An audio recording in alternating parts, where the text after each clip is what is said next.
Aujourd'hui, je viens vous parler de ma lecture du tout dernier livre qui a remporté le prix Goncourt en France.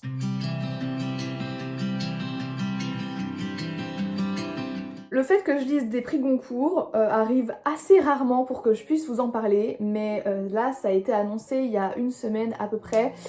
C'est Veiller sur elle de Jean-Baptiste Andréa qui a reçu le prix Goncourt et je me suis dit que tout simplement j'allais me sacrifier pour la patrie, pour le peuple, pour vous, en lisant ce livre et en vous en faisant un retour des plus honnêtes. Comme je l'ai dit, je n'ai vraiment pas l'habitude de lire de prix Goncourt. C'est pas quelque chose qui m'intéresse, c'est pas quelque chose qui m'attire de manière générale, mais je me suis dit que pour une vidéo ça pouvait être sympa, voir si effectivement ce livre vaut la fame. Peut-être que tout le monde n'est pas au courant de ce qu'est le prix Goncourt, mais si vous voulez, c'est vraiment le prix littéraire le plus important en France. Ça a été créé début du XXe siècle, on a je crois décerné le premier prix Goncourt en 1903. Le jury est composé de 10 académiciens Goncourt qui sont généralement des auteurs et des autrices français ou francophones. Et ils se réunissent à plusieurs reprises dans l'année, notamment en septembre et en novembre, pour pouvoir discuter ensemble des livres qui méritent potentiellement de remporter le prix. Vous l'aurez compris, c'est un prix qui est hyper prestigieux et le remporter c'est vraiment un grand honneur. Mais ce qu'il faut vous mettre en tête, c'est que y a plus d'argent en fait dans les caisses. Donc si vous voulez, l'auteur ou l'autrice qui remporte le prix Goncourt va gagner un chèque d'une hauteur de 10 €. Oui, ça peut paraître un peu ridicule, mais en fait le but c'est pas tant de gagner de l'argent, c'est surtout d'atteindre une certaine notoriété. Et le prix Goncourt, c'est avant tout l'assurance d'être mis en avant dans les librairies et de faire beaucoup de ventes éditoriales. Donc bien entendu, les 10 € qui payent à peine un KFC, vous comprendrez que c'est plus symbolique qu'autre chose. Il y a d'autres prix qui sont aussi remis, notamment le prix Renaudot, dont vous avez peut-être entendu parler, mais le prix Goncourt, c'est vraiment un cercle très fermé de 10 personnes, et en fait, c'est un peu exclusif en fait comme club, puisque lorsque un ou une académicien ou académicienne Goncourt souhaite partir, eh bien il faut nommer quelqu'un d'autre et c'est aux 10 membres de se mettre d'accord pour accepter ou non cette nouvelle personne. J'aimerais beaucoup savoir ce que vous pensez du prix Goncourt, si effectivement c'est un prix auquel vous vous fiez et à qui vous faites confiance. Est-ce que vous aimez lire les livres qui reçoivent ce genre de prix? En ce qui me concerne, ça ne m'intéresse pas. Je trouve que ça contribue vraiment à une sorte d'élitisme littéraire. Et justement, pour cette vidéo, je me suis un petit peu intéressée aux membres du jury. Bon, déjà, je ne vous apprends rien en vous disant que question parité, on n'y est pas. Que ce soit dans les œuvres qui sont en lice pour remporter le prix, ou même parmi les membres du jury académicien, puisque je crois que sur 10 membres, on doit avoir 4 femmes, voilà, donc ça progresse, mais c'est toujours pas ça. Et donc du coup, comme je le disais, en regardant un petit peu les membres du jury, je me suis rendu compte qu'il y avait beaucoup de personnes que je ne connaissais pas, mais qu'il y avait aussi énormément d'auteurs, surtout, que je n'apprécie pas, dont Pascal Bruckner, qui a écrit Le sanglot de l'homme blanc, et qui est un des livres que je déteste certainement le plus sur cette planète. Je l'ai lu dans le cadre de mes recherches concernant l'immigration, le post-colonialisme et toutes les questions en fait coloniales françaises. Et c'est un livre dont les idées m'ont vraiment fait vomir, puisqu'il ne s'agit pas du tout d'un livre de fiction, c'est bien un essai et ce sont là les pensées de l'auteur. Chacun son avis là-dessus, venez pas choper ma veste en commentaire. Moi c'est juste que là pour le coup Pascal Bruckner c'était vraiment pas possible dans ses idées et dans sa vision de ce que la France aujourd'hui devrait être. Bref, si ça vous intéresse, n'hésitez pas à aller lire Le sanglot de l'homme blanc MDR. Entrons maintenant dans le vif du sujet avec Veiller sur elle, donc de Jean-Baptiste Andréa. Je n'aurais jamais ouvert ce livre si ça n'avait pas été pour cette vidéo. Je l'ai dit parce que le Goncourt ne m'intéresse pas, mais aussi parce que c'est un livre qui se déroule pendant la période d'entre-deux-guerres et surtout aussi la période de la Seconde Guerre mondiale en Italie. En ce qui me concerne, tous les livres qui parlent de Seconde Guerre mondiale, etc., j'en ai eu un peu ma dose. Je dis pas que c'est pas intéressant, c'est juste que je trouve qu'on nous a vraiment gavés par rapport à ça à l'école, et c'est une très bonne chose.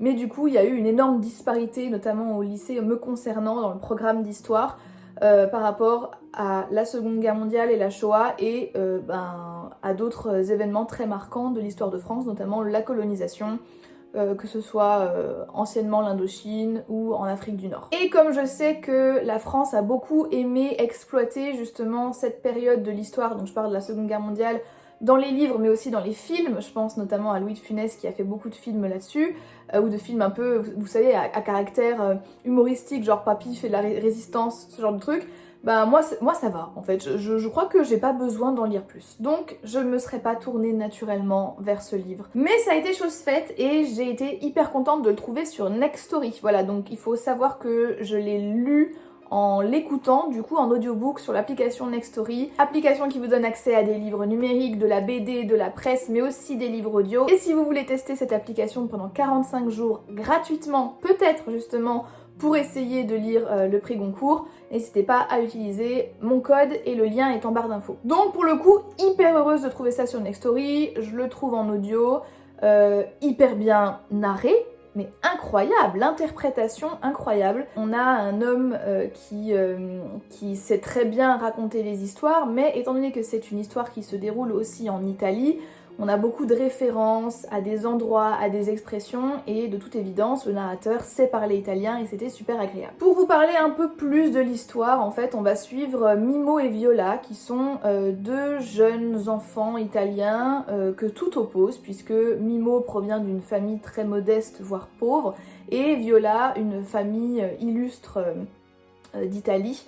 Et ils vont se rencontrer et va se nouer une amitié très forte, un peu hors du commun, qui va se maintenir justement à travers les années avec une toile d'après-guerre, puisque ça commence quand même dans les années 18-19 et puis ça s'étend jusque après la Seconde Guerre mondiale. On a aussi une double narration puisque certains chapitres en fait se passent dans une période un peu plus contemporaine, où on comprend en fait que Mimo est presque sur son lit de mort et qu'il se rappelle de sa vie quand il était plus jeune. Il est désormais dans une abbaye et il semble cacher une sorte de secret qu'on va découvrir en fait en faisant une sorte de retour dans le passé où il va raconter justement sa rencontre avec Viola, sa vie en tant que sculpteur, parce que l'art occupe une partie très importante dans ce livre.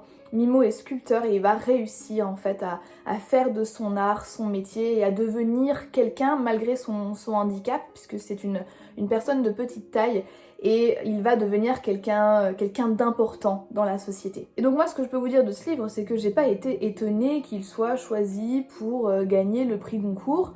Ça ressemble vraiment à de la littérature blanche française et c'est pour ça que moi j'ai pas été transportée, j'ai pas été particulièrement épatée par cette histoire. Alors c'est très très bien écrit, c'est un gros bébé, hein. C'est un gros livre, hein. Franchement c'était super long, je crois qu'il y avait 12 heures d'écoute, c'est très bien écrit, ça y a rien à dire, je trouve que le style de l'auteur est très beau, c'est poétique mais ça va aussi droit au but, donc il y a pas mal d'abstraits, mais ça reste quand même assez concret. Les va-et-vient temporels permettent d'apporter un rythme supplémentaire à l'histoire qui, ma foi, ne sont pas particulièrement désagréables.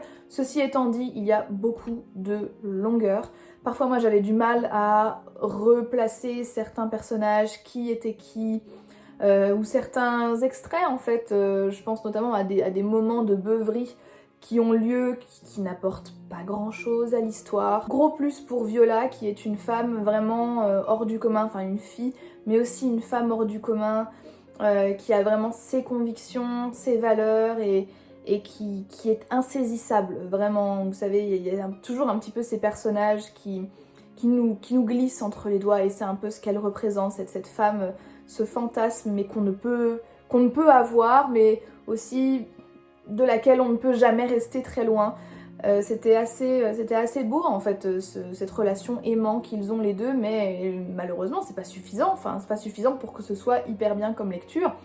On sait à peu près ce qui va se passer à la fin, on commence aussi à comprendre avant même la révélation eh bien, ce que veiller sur elle vraiment signifie, ce que Mimo fait dans l'abbaye, parce que là il est en train de terminer ses jours dans l'abbaye, mais il y est quand même depuis plusieurs années. Je peux d'ores et déjà vous dire que c'est une histoire qui ne me restera pas en tête. C'est pas particulièrement quelque chose que je vous conseille.